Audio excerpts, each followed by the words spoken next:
C'est un duel qui se joue à distance. D'un côté, les policiers du syndicat Alliance de Seine-Saint-Denis. De l'autre, les partisans du collectif La Vérité pour Adama. Et en jeu, cette fresque dessinée sur ce mur dans le centre-ville de Stein. Vous pouvez en tout cas admirer la fresque, elle est là, elle ne bougera pas.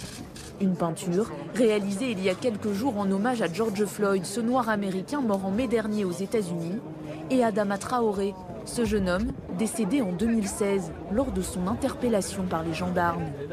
Le problème pour les forces de l'ordre, ce n'est pas tant le dessin, mais plutôt la légende, assez explicite, contre le racisme et les violences policières. Tout ce que sont venus dénoncer ces militants. Aujourd'hui, on nous entend. Et il y a quelques années, on ne nous entendait pas. On en parlait avant les Gilets jaunes. On entendait parler de violence policière, mais on ne nous prenait pas au sérieux. Et c'est pas normal qu'aujourd'hui, ceux qui sont censés être nos gardiens de la paix nous tuent. Donc il faut que ça cesse. Des gardiens de la paix en colère. À l'origine, c'est le syndicat Alliance du 93 qui avait appelé à la mobilisation au pied de cette fresque. Mais finalement, ils ont cédé leur place au comité La Vérité pour Adama. Des dizaines de militants qui ont répondu au message d'Assa Traoré, désormais gardienne du mur.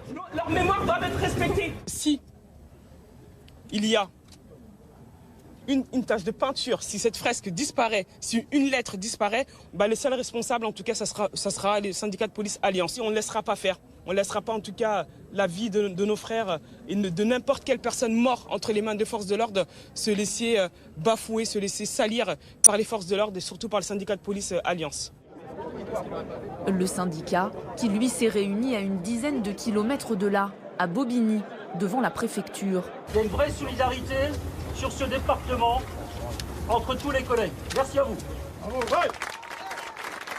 Une petite délégation d'entre eux a même été reçue par le préfet. Et à la sortie, ils sont satisfaits car ils ont obtenu gain de cause.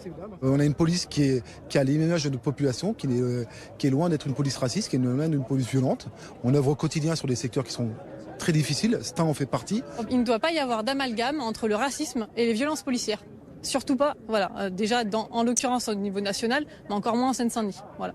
Car ce qui les choque, c'est l'inauguration de cette fresque par le maire de la ville le 18 juin dernier, qu'ils ont pris comme une provocation et une stigmatisation de leur fonction de policier.